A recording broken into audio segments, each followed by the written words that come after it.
আনিস, আর কেউ আছে? আর একজন আছে বয়স্ক। তাড়াতাড়ি পাঠায় দাও। আসসালামু আলাইকুম স্যার। ওয়ালাইকুম আসসালাম। বসেন বসেন। আপনি কিসের চাকরির জন্য আইছেন?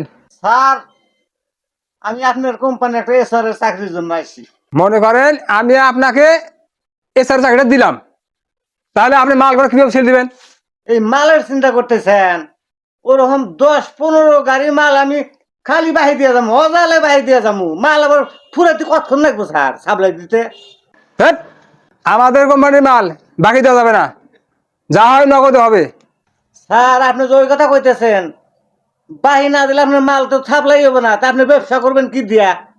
মনে করেন আমি দোকানদার, আপনি এসআর, আপনার কাছে আমি কিছু মাল বাকি নিছি, আপনি টাকাটা দিতেছি না, আপনি টাকাটা কিভাবে তুলবেন?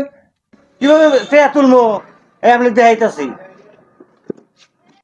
এই অভদ্র কোথাকার, এই টাকা ফেলাও। হেদত, তুমি আমার কথা মানে?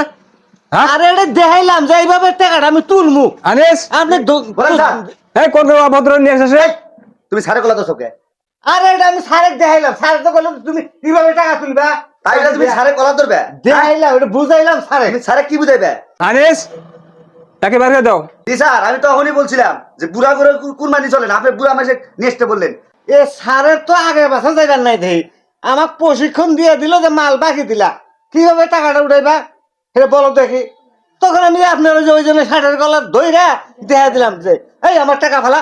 আরে মান শোনাটা আমি গোছাও, এই কাম দিনে প্রতি করো না, দাও হ্যাঁ, আপনার কোম্পানি ধরে আপনি থাকেন। দাও। বুড়া মাসে চাকরিটাই ভুলে গেছে আমি।